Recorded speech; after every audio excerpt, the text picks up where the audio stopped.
Can we please talk about how beautiful and ugly a fitness journey can be at the same time?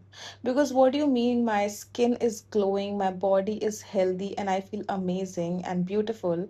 But at the same time, my farts smell like a nuclear attack. Like consuming 70 grams of protein does something to your body, and I cannot imagine dating a man right now, let alone living with a man right now, because I'm farting like a fucking gas chamber.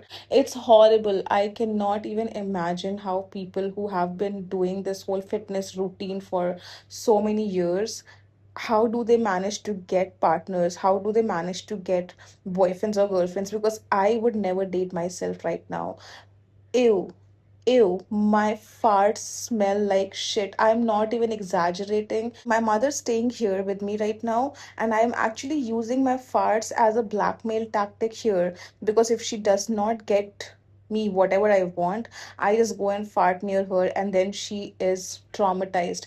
Dude, I am traumatized by my own farts. That's how horrible they are. And especially as a working person, like I'm supposed to be in office 9 to 5, and when I'm in office, I have to hold my farts in, which I never had to do earlier, because earlier my farts were pretty subtle, okay? Like I could just release a fart and then just act like nothing happened, and it wouldn't smell, like it would just dissipate in the air and I didn't have to worry about it.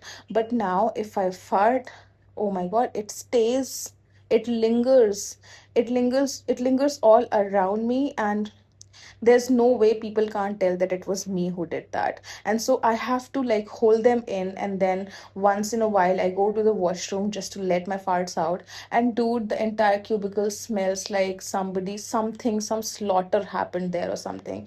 I cannot believe this is how ugly a fitness journey can be. And like, sure, my skin is glowing, sure, my eye bags are getting better, and like I'm just in general feeling better mentally. But at what cost? I cannot imagine having a partner. I cannot imagine living with a partner right now, because I'm already holding my farts in 9 to 5 in office. If I had to hold them in like all throughout, and if I could only fart while I am on my way back home in the auto, because there's enough ventilation to let it out and the auto wala bhaiya will not like sense it. That's sad. That's sad.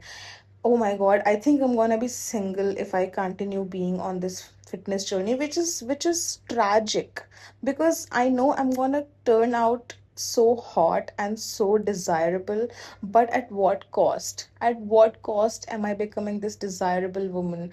I cannot have anyone in like a 5 foot radius of mine, because they will never look at me the same way. They'll never, if they smelled the farts, the protein fucking farts that I have these days, they'll not look at me the same way. And that's horrific. Horrific. I don't wanna get into it.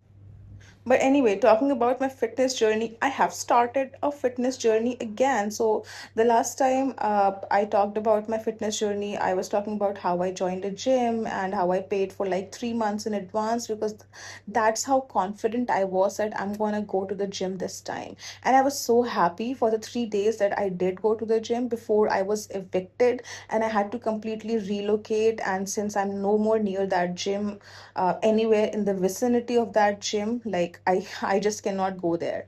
So basically all of that investment for 3 months of gym subscription fees is completely gone.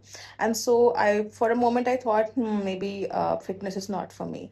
But then once I started living here, I realized that okay, so there's a reason I got back into fitness. The last time I got into fitness and I joined a gym was because I wanted to do something nice in my life and something great with my body. This time I got into fitness because I went to the washroom, I saw in the mirror the amount of hair I've lost. I have bald patches right now. Like, excuse me, no way. My hair were the only thing I was proud of, because I had bleached them, I had colored them, I had straightened them, I had done all sorts of chemical experiments on them for the last decade or so. And I was like, oh my God, my hair are still so healthy. And I used to credit that to my mom, because my mom has like really really beautiful hair, and I was like, oh wow. So at least in in some cases my genetics were good for me, because in other cases like I got genetic ADHD and some sort of BPD and shit. So I was always a little bit mad about what my genetics had passed down on me. But in this case, in the case of my hair, I was so extremely proud that I got my mom's hair. And so my mom's hair are like amazing, beautiful, healthy, really thick, really really really healthy. And so I was like, huh, even after I put my hair through so much shit, I still have them and they still look really great. That was until I went to the washroom, and under the washroom's extremely bright light, I saw that I could see my scalp. I could see tiny tiny bald patches, and I lost it. Because the last thing I need in my life right now is hair fall.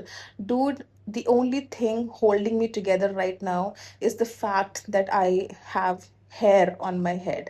And when I saw those bald patches, I lost it. I was like, this cannot be happening. I'm sorry, but like everything else is fine. Like losing my house, losing my place of living, having to move to a completely different place, having to move to a very small tiny flat which I don't even like, but I had to get it because I wanted to get something of my own, and blah blah blah. All of that is fine. Just excuse me 1 second.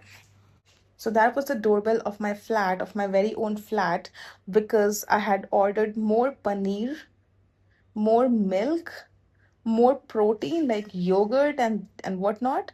Because like I said, I'm consuming a lot of protein these days.